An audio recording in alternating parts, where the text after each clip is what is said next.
Hello everyone, स्वागत है आप सबका एक बार फिर से आपके अपने यूट्यूब चैनल पे। मैं हूं हिमांशु।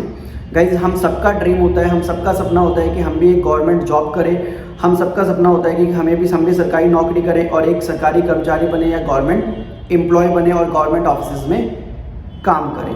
बट गाइज, कभी कभी क्या होता है, हम गवर्नमेंट जॉब की प्रिपरेशन तो कर रहे होते हैं बट हमें ये नहीं पता होता कि हमारी एलिजिबिलिटी के हिसाब से कौन सा फॉर्म हमारे लिए सूटेबल होता है और कौन सा फॉर्म हमारे लिए सूटेबल नहीं है। हम लोगों से पूछ रहे होते हैं कि यार ये वाला जो फॉर्म निकला है क्या ये हमारे लिए एलिजिबल है या नहीं, क्या हम इस फॉर्म को भरने के लिए एलिजिबल है या नहीं है, क्या इस फॉर्म को मैं भर सकता हूँ, क्या अब इसके बाद जो आने वाला फॉर्म है क्या मैं उस फॉर्म को भर सकता हूँ या मैं किस फीस फॉर्म को भर सकता हूँ अगर मुझे गवर्नमेंट जॉब करनी है तो गाइस बहुत सारी कन्फ्यूजन्स होती हैं जिसकी वजह से हम क्या होते हैं, काफ़ी सारे ऐसे फॉर्म होते हैं जो हमारे लिए सूटेबल तो होते हैं, जिसके लिए हम एलिजिबल भी होते हैं, बट हमें पता नहीं होता कि ये फॉर्म हमारे लिए एलिजिबल है या नहीं है, या हम इस फॉर्म के लिए एलिजिबल है या नहीं, और वो फॉर्म हम फिल नहीं कर पाते और उस फॉर्म की डेट निकल जाती है। और इसकी वजह से क्या हो जाता है कि उस फॉर्म को भर के जो हमें जॉब मिलने के चांसेस थे वो हमारे चांस क्या हो जाते हैं, खत्म हो जाते हैं। अब आपको पता है कि हम गवर्नमेंट जॉब की प्रिपरेशन कर रहे हैं तो गवर्नमेंट जॉब की प्रिपरेशन के लिए एक एज लिमिट होती है। अगर आप ऐसे ही फॉर्म को फिल करने का जो चांस है वो मिस करते रहेंगे तो आपकी एज की जो लिमिट है वो क्या हो जाती है, काफ़ी एक्सटेंड, आपकी एज जो है वो लिमिट से बाहर हो जाती है, बियॉन्ड द लिमिट हो जाती है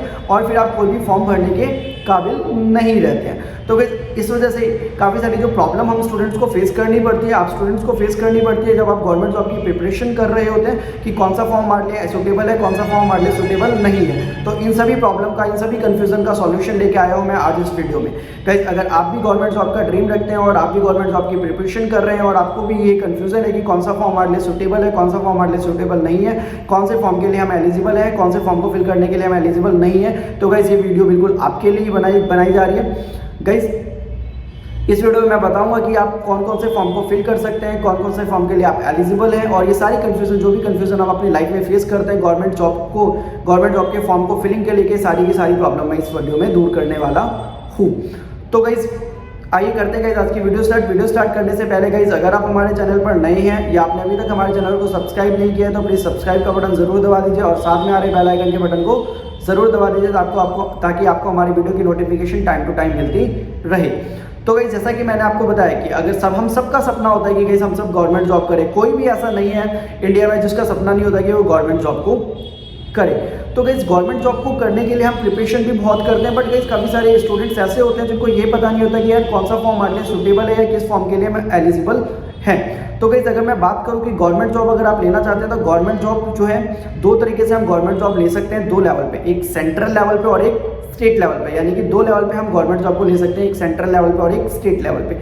तो गाइस, स्टेट लेवल अपने बहुत सारे एग्जाम्स कराती है, जैसे कि हर एक स्टेट में खुद का डिफेंस सिस्टम होता है, जैसे कि बिहार पुलिस हो गया, हरियाणा के लिए हरियाणा पुलिस हो गई, झारखंड के लिए झारखंड पुलिस हो गई, तो उनका पूरा का पूरा डिफेंस सिस्टम होता है। इसके अलावा भी स्टेट जो है काफ़ी सारे एग्जाम कंडक्ट कराती है। अगर आप उस एग्ज़ाम को अटेंड करते हैं और उसमें सिलेक्शन आपका हो जाता है तो उस एग्ज़ाम को कंडक्ट करने के बाद उसमें जो आपका सिलेक्शन होता है, उसमें जो आपको जो जॉब मिलेगी वो इसी स्टेट के अंदर मिलेगी, यानी कि उस स्टेट में कोई भी, जिस भी डिपार्टमेंट के लिए आपने एग्ज़ाम फॉर्म भरा था और जिस भी डिपार्टमेंट के लिए आपका सिलेक्शन हुआ है उस डिपार्टमेंट में आप काम कर सकते हैं, बट सिर्फ एक स्टेट में।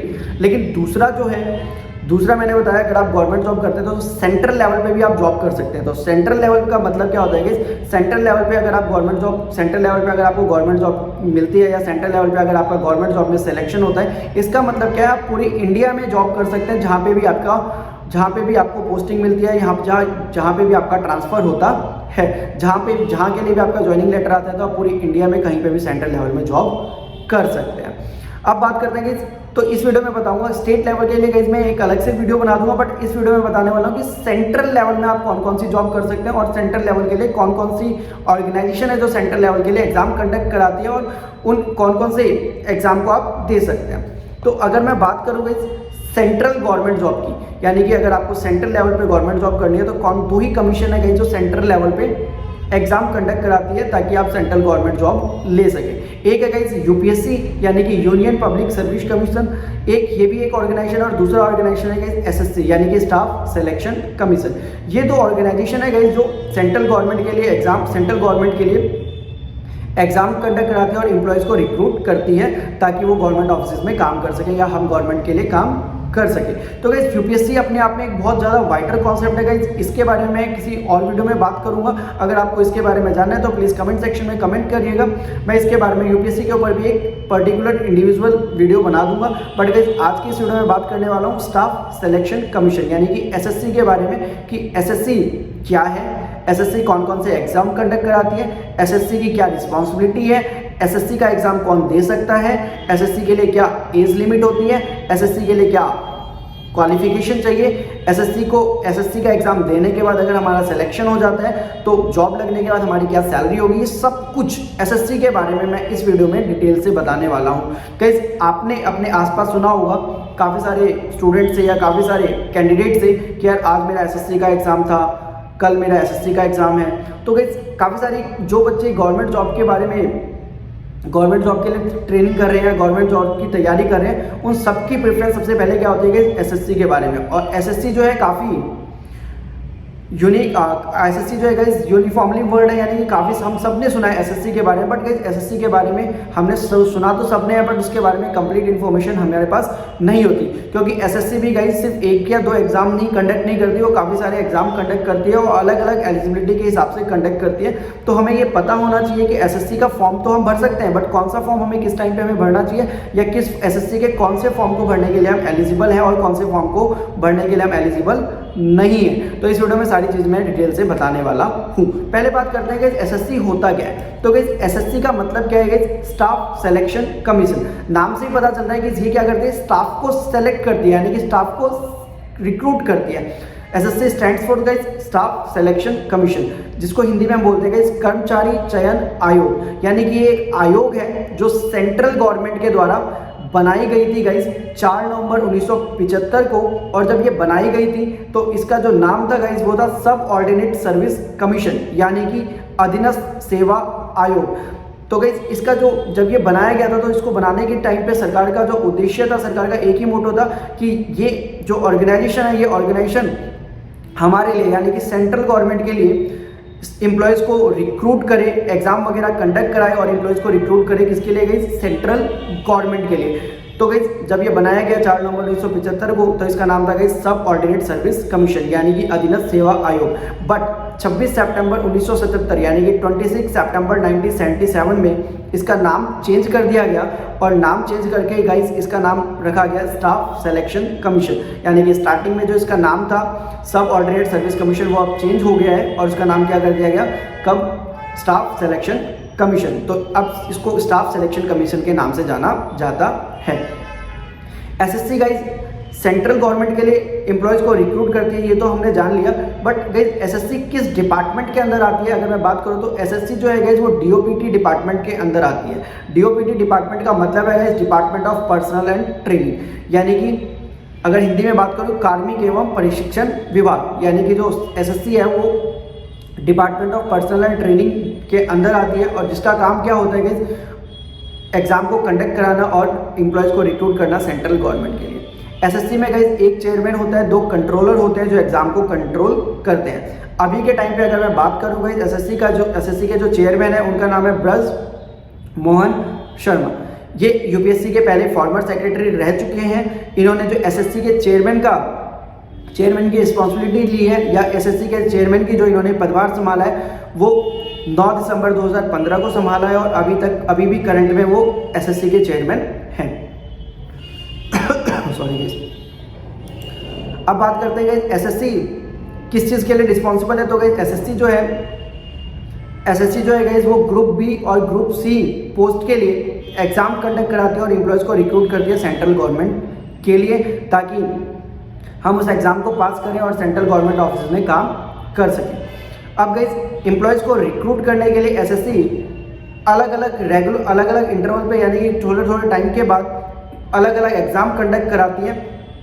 अब एसएससी के एग्ज़ाम अब एसएससी जो है इतने सारे पोस्ट, अगर पूरी इंडिया में आपको सेंट्रल गवर्नमेंट के लिए अगर आपको एग्ज़ाम को कंडक्ट कराना है तो गाइस एसएससी सिर्फ एक तरीके के एग्ज़ाम को कंडक्ट नहीं कराती, काफ़ी सारे एग्ज़ाम को कंडक्ट कराती है, जिसकी बेस पे वो क्या करते हैं, एम्प्लॉयज़ को रिक्रूट करती है। अगर मैं एसएससी के हेड ऑफिस की बात करूँ तो एसएससी का जो हेड ऑफिस है वो गाइस न्यू दिल्ली में है। अब बात करते हैं गाइस एसएससी कौन कौन से एग्ज़ाम कंडक्ट कराती है। तो एसएससी गाइज काफ़ी सारे एग्जाम कंडक्ट कराती है, जिसमें जो सबसे मेन है गाइज वो है एसएससी सीजीएल यानी कि स्टाफ सिलेक्शन कमीशन, और सीजीएल का मतलब है guys combined graduate level.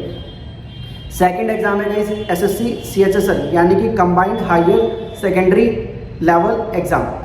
Third है गाइज एसएससी जेई यानी कि staff selection commission junior engineer. उसके बाद है गाइज एसएससी जेएसटी यानी कि staff selection commission junior Hindi translator. इसके बाद है गाइज अपना एसएससी जेडी यानी कि staff selection commission general duty. इसके बाद है गाइज अपना एसएससी एमटीएस यानी कि staff selection commission multitasking staff. इसके बाद जो आता है गाइज अपना एसएससी सीपीओ यानी कि staff selection commission central police organisation. इसके बाद जो अपना एग्जाम आता है गाइज वो आता है स्टेनोग्राफ का सी और डी पोस्ट के लिए।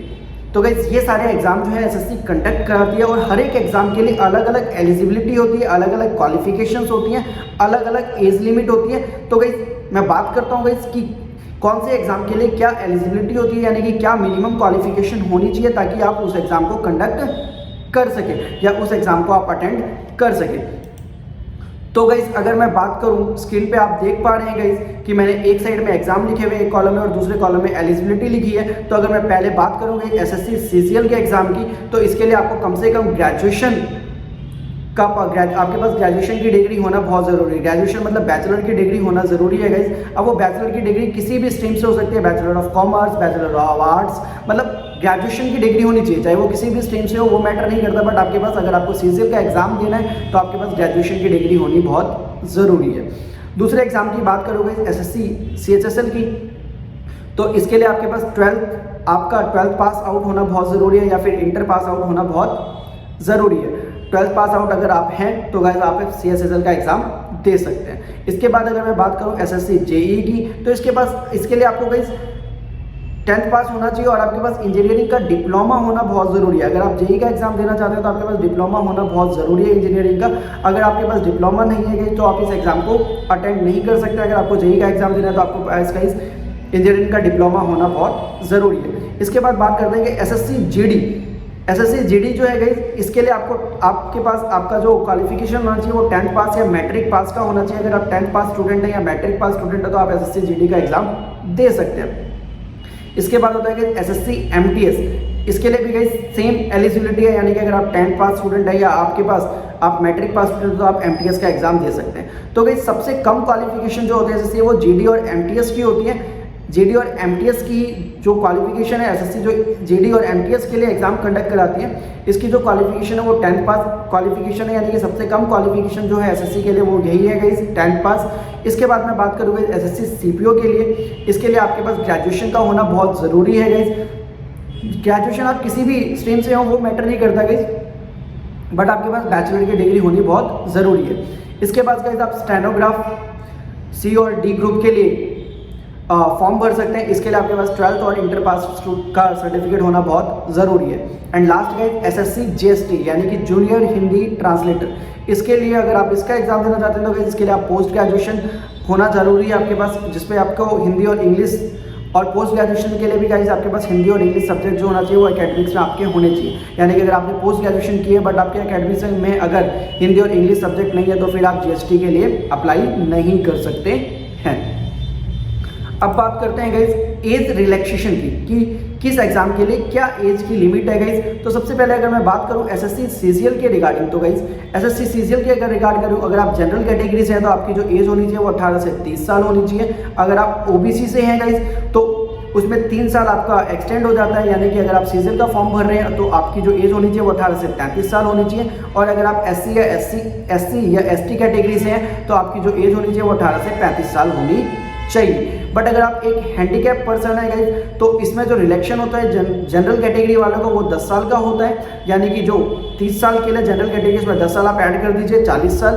अगर आप ओबीसी कैटेगरी में 13 साल का रिलैक्सेशन होता है, और अगर आप एससी या एसटी कैटेगरी से है तो उसमें 15 साल का रिलैक्सेशन होता है। वहीं अगर आपने कोई गवर्नमेंट जॉब पहले से की हुई है, यानी कि आप एक एक्स सर्विसमैन है तो गाइस, और आप एक्स सर्विसमैन है और आप जनरल कैटेगरी से आते हैं तो 3 साल का आपको एज रिलैक्सेशन मिल जाता है, चाहे वो आप अगर आप जनरल कैटेगरी से हैं। तो अगर आप ओबीसी कैटेगरी से हैं तो आपको 6 साल का एज रिलैक्सेशन मिल जाता है, और अगर आप एससी या एसटी कैटेगरी से हैं और आप एक्स सर्विसमैन हैं तो उसमें आपको 8 साल का रिलैक्सेशन मिल जाता है। वहीं अगर मैं सीएचएसएल के एग्जाम की बात करूं, अगर आप जनरल कैटेगरी से हैं तो इसकी जो एज लिमिट होती है वो 18 से 27 साल की होती है। यानी कि अगर आप जनरल कैटेगरी से और सीएचएसएल का फॉर्म भरना चाहते हैं तो आपकी जो एज है वो 18 से 27 साल होनी चाहिए गाइस। स्क्रीन पे मैंने सारी चीज़ मेंशन की हुई है, आप स्क्रीन पे देख सकते हैं। इसके बाद अगर आप ओबीसी कैटेगरी में आ रहे हैं और सीएचएसएल का फॉर्म भरना चाहते हैं तो उसमें आपको 3 साल एक्सटेंड हो जाता है। यानी कि जो इसकी लिमिट होती है ओबीसी कैटेगरी में सीएचएसएल के फॉर्म को भरने की, उसके 18 से लेकर 30 साल तक होती है।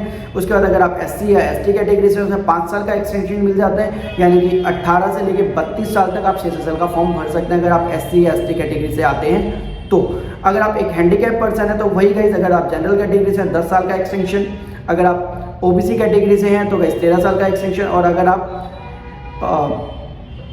आप एससी एसटी कैटेगरी से तो 15 साल का रिलैक्सेशन आपको मिल जाता है। इसके अलावा गाइस अगर आप एक्स सर्विसमैन है और सीएचएसएल का फॉर्म भर रहे हैं तो गाइस वही जनरल कैटेगरी से तो 3 साल का एक्सटेंशन, अगर आप ओबीसी कैटेगरी से तो 6 साल का एक्सटेंशन, और अगर आप एससी या एसटी कैटेगरी से तो 8 साल का रिलैक्सेशन आपको मिल जाता है। अगर आप एसएससी जीडी का फॉर्म भरते हैं तो इसके लिए गाइस आपको जो जनरल कैटेगरी है उसमें आपको 18 से 23 साल की एज होनी चाहिए आपकी। ओबीसी के लिए गाइस आपको 3 साल का एक्सटेंशन मिल जाता है। अगर आप एससी या एसटी से हैं, एसटी कैटेगरी से हैं तो इसमें आपको 5 साल का एक्सटेंशन मिल जाता है। सेम गाइस अगर आप हैंडीकैप पर्सन है जनरल कैटेगरी में तो 10 साल, ओबीसी कैटेगरी में 13 साल, हैंडीकैप कैटेगरी में 15 साल। एक्स सर्विसमैन है तो जनरल कैटेगरी से हैं तो गाइस आपको 3 साल, अगर आप ओबीसी कैटेगरी से तो 6 साल, और एससी या एसटी कैटेगरी से तो 8 साल का आपको एज रिलैक्सेशन मिल जाता है अगर आप एक्स सर्विसमैन हैं तो।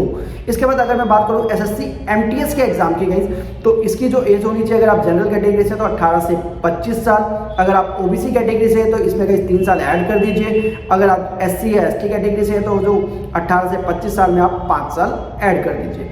अगर आप हैंडीकैप पर्सन है तो गाइस अगर आप जनरल कैटेगरी से और हैंडीकैप है और आप एसएससी एमटीएस का फॉर्म भर रहे हैं तो आपको 10 साल का रिलैक्सेशन मिल जाएगा, यानी कि 18 से 35 साल तक। अगर आप ओबीसी कैटेगरी से हैंडीकैप है तो इसमें गाइस आपको 13 साल का रिलैक्सेशन मिल जाएगा, यानी कि गाइस 18 से 38 साल। और अगर आप एससी या एसटी कैटेगरी से है तो इसमें आपको गाइस 15 साल का एक्सटेंशन मिल जाएगा।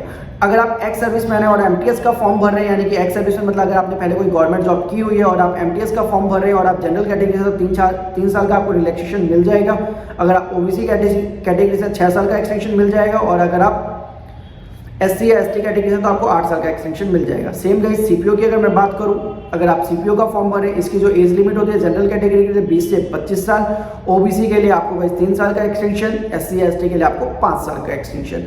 अगर आप हैंडीकैप पर्सन है जनरल में 10 साल का एक्सटेंशन, अगर आप हैंडीकैप पर्सन है ओबीसी में 13 साल का एक्सटेंशन, अगर आप हैंडीकैप पर्सन है एससी एसटी में तो 15 साल का एक्सटेंशन, अगर आप एक्स सर्विसमैन है जनरल कैटेगरी 3 साल, ओबीसी 6 साल, एससी एसटी 8 साल। सीपीओ के लिए stenograph C and D group के लिए अगर पहले बात करता हूँ डी ग्रुप के लिए 18 से 30 साल की एज होनी चाहिए जनरल कैटेगरी में, ओबीसी है 3 साल का आपको एक्सटेंशन मिलेगा, एससी एसटी है तो 5 साल का एक्सटेंशन आपको मिलेगा।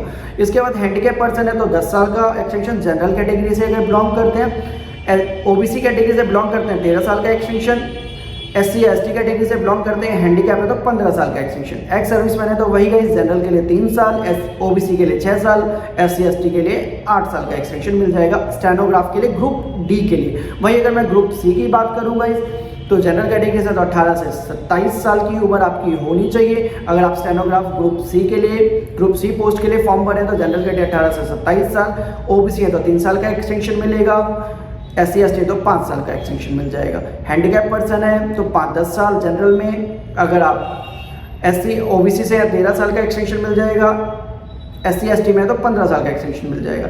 एक्स सर्विसमैन है स्टेनोग्राफ के लिए फॉर्म फिल कर रहे हैं तो गाइस 3 साल का एक्सटेंशन जनरल कैटेगरी में, 6 साल का एक्सटेंशन ओबीसी कैटेगरी में, 8 साल का एससी एसटी कैटेगरी में। लास्ट गाइस एसएससी जीएसटी यानी कि staff selection commission junior Hindi translator का अगर आप फॉर्म भर रहे हैं जनरल कैटेगरी से तो 18 से 30 साल की एज होनी जरूरी है। ओबीसी कैटेगरी से है तो इसमें आपको 3 साल का रिलैक्सेशन आता है, यानी कि 18 से 33 साल का फॉर्म, 18 से 33 साल की एज में आप ये फॉर्म भर सकते हैं। अगर आप एससी या एसटी कैटेगरी से है तो 5 साल का एक्सटेंशन आपको मिल जाएगा। अगर आप हैंडीकैप पर्सन है तो 10 साल जनरल कैटेगरी के लिए, ओबीसी के लिए 13 साल, SC ST के लिए 15 साल। इसके अलावा गाइस अगर आप एक्स सर्विसमैन है तो 3 साल, जनरल कैटेगरी के लिए 6 साल आपका ओबीसी के लिए और SC ST के लिए 8 साल का एक्सटेंशन आपको मिल जाएगा। तो गाइस ये स्क्रीन पे मैंने पूरा का पूरा मेंशन किया हुआ है गाइस, आप इसका स्क्रीनशॉट ले सकते हैं, स्क्रीनशॉट लेके आप समझ सकते हैं, इसको देख सकते हैं कि कौन, अगर आप किस कैटेगरी में आते हैं, आपकी क्या एज है और कौन सा एग्जाम आप देना चाहते हैं, उसके हिसाब से आप कौन कौन सा एग्जाम दे सकते हैं। तो ये पूरा का पूरा चार्ट आप देखिए गाइस, एनालाइज करिए इसको कि इसके हिसाब से आप कौन से एग्जाम के लिए सुटेबल हैं। इसके बाद अगर मैं बात करूँ गाइस तो SSC का एग्जाम देने के लिए आप अपने SSC का एग्जाम देने के बाद आप किस किस पोस्ट के लिए एलिजिबल है या SSC किस किस पोस्ट के लिए एग्जाम कंडक्ट कराती है, तो वैसे अगर मैं बात करूं तो SSC 47 से ज़्यादा पोस्ट के लिए एग्जाम कंडक्ट कराती है। 47 से ज़्यादा पोस्ट के लिए SSC जो है एग्जाम कंडक्ट कराती है। बट गाइस यहाँ पे मैंने स्क्रीन पे कुछ मेन पोस्ट, जो कुछ इंपॉर्टेंट पोस्ट होते हैं गवर्नमेंट, सेंट्रल गवर्नमेंट के नज़रिए से, उसको मैंने यहाँ पे मेंशन किया हुआ है। वैसे तो गाइस 47 से ज़्यादा पोस्ट है, बट यहाँ पे मैंने मेरे ख्याल से 30 पोस्ट के नाम लिखे हुए हैं, जिसमें पहला है असिस्टेंट ऑडिट ऑफिसर, इसके लिए सेकंड है आपका इनकम टैक्स इंस्पेक्टर, थर्ड आपका इंस्पेक्टर एग्जामिनर, यानी कि जो एग्जाम कंडक्ट कराते हैं उसमें आपको इंस्पेक्टर करने का पोस्ट मिल सकता है, असिस्टेंट का पोस्ट आप ले सकते हैं। इसके अलावा सेंट्रल एक्साइज इंस्पेक्टर, फिर आपका प्रिवेंटिव ऑफिस इंस्पेक्टर, इसके बाद guys assistant enforcement officer, next आपका गाइज असिस्टेंट जूनियर अकाउंटेंट, उसका असिस्टेंट सेक्शन ऑफिसर, उसके बाद गाइज आपका पोस्टल इंस्पेक्टर यानी कि डाक निरीक्षक, इसके बाद जूनियर स्टैटिस्टिकल ऑफिसर, इसके बाद गाइज डिविजनल अकाउंटेंट, इसके अलावा गाइज ऑडिटर के लिए। तो काफ़ी सारे पोस्ट ऐसे हैं गाइज, स्क्रीन पे मैंने सारे के सारे मेंशन किए हुए हैं, आप इसको देख सकते हैं गाइज, एनालाइज कर सकते हैं कि कौन से पोस्ट अपनी सुटेबिलिटी के हिसाब से जब भी आप फॉर्म भरेंगे तो उसमें प्री के टाइम पे तो नहीं गाइज, SSC जो है गाइज 3 स्टेप्स में एग्जाम को कंडक्ट कराती है, टायर 1, टायर 2, उसके बाद इंटरव्यू। तो टायर 1 के टाइम पे आपकी प्रेफरेंस नहीं पूछी चाहती है कि आप किस पोस्ट के लिए एग्जाम फॉर्म फिल कर रहे हैं, बट जब आप प्री को क्लियर कर लेते हैं, यानी कि फर्स्ट टायर जो होता है, पहला जो एग्जाम होता है SSC का, वो अगर आप क्लियर कर लेते हैं, उसके बाद जब आप सेकंड फॉर्म को फिल कर रहे होते हैं, तो उस टाइम पे आपसे पूछी जाती है, आपके पोस्ट की प्रेफरेंस पूछी जाती है कि आप किस पोस्ट के लिए फॉर्म को फिल करना चाहते हैं या कौन सा पोस्ट आपके लिए प्रीफर्ड है। तो ये सारे के सारे पोस्ट जो है मैंने स्क्रीन पे मेंशन किए हुए हैं, आप इस पोस्ट को देख सकते हैं और अपने पोस्ट के हिसाब से फॉर्म को फिल कर सकते हैं जब आपका प्री क्लियर हो जाए और जब आप मेंस का फॉर्म भरे। तो सारे के सारे पोस्ट मेंशन किए गए हैं गाइस, ये कुछ इंपॉर्टेंट पोस्ट है, कुछ जो मैंने मेंशन किए हुए हैं। इसके अलावा 17-18 पोस्ट और हैं जो SSC एग्जाम, जिसके लिए SSC एग्जाम कंडक्ट करवाती है। अब बात करते हैं कि SSC का जब आप एग्जाम देते हैं तो इस SSC का एग्जाम देने के बाद आप सेंट्रल गवर्नमेंट के किस किस डिपार्टमेंट में काम कर सकते हैं। अभी गाइस मैंने आपको बताया किस किस पोस्ट के लिए आप फॉर्म एग्जाम दे सकते हैं। अब बात करते हैं गाइस किस किस डिपार्टमेंट में काम कर सकते हैं। तो guys controller and auditor general के लिए आप एग्जाम अगर आप एग्जाम देते हैं, आपका सिलेक्शन जाता है तो आप इस CAG डिपार्टमेंट में आप काम कर सकते हैं। इसके अलावा guys controller general of accounts में आप काम कर सकते हैं। इसके अलावा guys controller general of defence account में आप काम कर सकते हैं। इसके अलावा अगर मैं बात करूँ तो central board of indirect tax and custom में आप काम कर सकते हैं, यानी कि CBIC में आप काम कर सकते हैं। इसके अलावा मैं बात करूँ guys central board of direct taxes income tax department में, जिसको हम इनकम टैक्स डिपार्टमेंट के नाम से जानते हैं, उसमें आप काम कर सकते हैं। इसके अलावा सेंट्रल विजिलेंस कमीशन में आप काम कर सकते हैं, जिसको हम CVC के नाम से जानते हैं। इसके अलावा रजिस्ट्रार जनरल ऑफ इंडिया के डिपार्टमेंट में आप काम कर सकते हैं। इसके अलावा आर्म फॉर्म ऑफ हेडवर्कर्स यानी कि AFHQ में आप काम कर सकते हैं। इसके अलावा इंटेलिजेंस ब्यूरो यानी कि जिसको हम IB के नाम से जानते हैं, उसमें आप काम कर सकते हैं। Central bureau of investigation CBI में आप काम कर सकते हैं। Ministry of external affairs MEA में काम कर सकते हैं। इसके अलावा ministry of housing and urban affairs, इसमें आप काम कर सकते हैं। इसके बाद डायरेक्टर ऑफ इन्फोर्समेंट, यानी कि अगर आप SSC का एग्जाम देते हैं तो ये सारे के सारे डिपार्टमेंट जो आपको स्क्रीन पे दिख रहे हैं, इनमें आप एग्जाम दे सकते हैं। एग्जाम देने के बाद अगर आपका सिलेक्शन होता है तो आप इन डिपार्टमेंट में काम कर सकते हैं। तो गाइज आप जब ये जो गाइज आपको डिपार्टमेंट्स की बात कर रहा हूँ, ये जो पोस्ट की बात कर रहा हूँ, ये प्री के टाइम पे जब आप प्री के लिए एग्जाम फॉर्म फिल कर रहे होंगे, उस टाइम पे आपको ये ऑप्शन नहीं मिलेगा फॉर्म में। बट जब आपका एक बार प्री क्लियर हो जाता है तो आप जब सेकंड टायर के लिए यानी कि सेकंड स्टेप के लिए यानी कि दूसरे चरण के लिए जब आप फॉर्म फिल कर रहे होते हैं तो ये आपके पास ऑप्शन आता है, आप अपने हिसाब से पोस्ट को और डिपार्टमेंट को सेलेक्ट कर सकते हैं। अब बात करते हैं कि जब आपका SSC का आपने एग्जाम दे दिया और SSC में आपका सिलेक्शन हो गया, आपका प्री भी क्लियर हो गया, आपका मेंस भी क्लियर हो गया और आपने इंटरव्यू दिया, इंटरव्यू में भी क्लियर आपका हो गया, तो बात आई, अरे वाह यार एग्जाम क्लियर हो गया, प्री भी निकल गया, मेंस भी निकल गया, अब बात करते हैं इंटरव्यू भी निकल गया। अब कई बात आई, अब हमारा सिलेक्शन भी हो गया, बट सिलेक्शन के टाइम के बाद एसएससी का एग्जाम देने के बाद आपकी जो सैलरी होगी वो क्या होगी। तो कई जो किसी भी गवर्नमेंट ऑफिसर की जो सैलरी होती है, किसी भी गवर्नमेंट एम्प्लॉयज़ की जो सैलरी होती है, वो दो चीज़ों के ऊपर डिपेंड करती है गाइस। दो चीज़ कौन कौन सी गाइस? पहली तो आप किस पोस्ट पे आपका सिलेक्शन हुआ है। अगर आपका लोअर पोस्ट पे सिलेक्शन हुआ है तो आपकी सैलरी थोड़ी कम होगी, अपर मिडिल पोस्ट पे हुआ है सैलरी थोड़ी ज़्यादा होगी, अपर पोस्ट पे हुआ है तो आपकी सैलरी बहुत ज़्यादा होगी। एक तो गाइस आपकी पोस्ट पे आपकी सैलरी डिपेंड करती है। दूसरी जो बात है गाइस, दूसरी चीज़ जो है वो किसके ऊपर आपकी सैलरी डिपेंड करती है, तो वो आपकी सैलरी डिपेंड करती है आपकी जो पोस्टिंग है वो किस सिटी में हुई है। एक तो गाइस आपका पोस्ट पे सैलरी डिपेंड करती है, और दूसरी किस सिटी में आपकी पोस्टिंग हुई है, यानी किस सिटी में आप जॉब करने जा रहे हैं उस पर भी आपकी सैलरी डिपेंड करती है। गाइस सिटी की अगर मैं बात करूं तो एसएससी जो है हर एक सिटी को तीन पार्ट्स में डिवाइड करती है। X class city, Y class city और जेड क्लास सिटी। तो गाइस आपको एक पोस्ट के लिए, अगर आपकी सेम पोस्ट है लेकिन अगर आपकी सैलरी, अगर आप हैं और आपका एक फ्रेंड है, आप दोनों की पोस्ट सेम है, बट किसी की जो पोस्टिंग है वो एक्स क्लास सिटी में और दूसरे की जो पोस्टिंग है वो वाई क्लास सिटी में, तो उनकी सैलरी में आपको डिफरेंस देखने को मिलेगा। यानी कि सेम पोस्ट पे भी आपकी सैलरी अलग अलग हो सकती है। और जो गई एक्स क्लास सिटी में जिनकी जो पोस्टिंग है वो एक्स क्लास सिटी में, उनकी सैलरी काफ़ी ज़्यादा हाई होती है। जिनकी पोस्टिंग जेड क्लास सिटी में उनकी सैलरी कम होती है, और जिनकी पोस्टिंग वाई क्लास सिटी में उनकी सैलरी मिडिल में होती है। यानी कि एक्स वालों की सबसे ज़्यादा, जेड वालों की सबसे कम, वाई वालों की बीच में। ऐसा क्यों सर? पोस्ट सेम है, सब कुछ पोस्ट सेम है, एग्जाम सेम दिया गया है, फिर सर ऐसा क्यों कि एक्स वालों को ज़्यादा सैलरी मिल रही है, जेड वालों को कम सैलरी मिल रही है? तो गाइस देखिए, अगर आपकी पोस्टिंग कभी कभी क्या होता है, हम सब ने एग्जाम दिया, हमारी पोस्टिंग हुई, किसी की पोस्टिंग बड़े स्टेट में हो, बड़े सिटी में हुई है, यानी कि जहाँ पे अगर आप बड़ी सिटी में रहते हैं और किसी की पोस्टिंग छोटी सिटी में हुई है, तो बड़ी सिटी में क्या होता है, खर्चे भी आपके ज़्यादा होते हैं गाइस। रूम रेंट वगैरह या जैसे भी आप रहते हैं, आपके जो डेली खर्चे होते हैं वो क्या होते हैं, बड़ी सिटी में आपके खर्चे ज़्यादा होते हैं। तो उन खर्चों को देखते हुए गवर्नमेंट क्या करती है, एक्स क्लास सिटी वालों को, एक्स क्लास सिटी जो होते हैं जिनमें पोस्टिंग होती है, उनकी सैलरी को बढ़ाती है। अगर मैं बात करूँगा इस एक्स सिटी,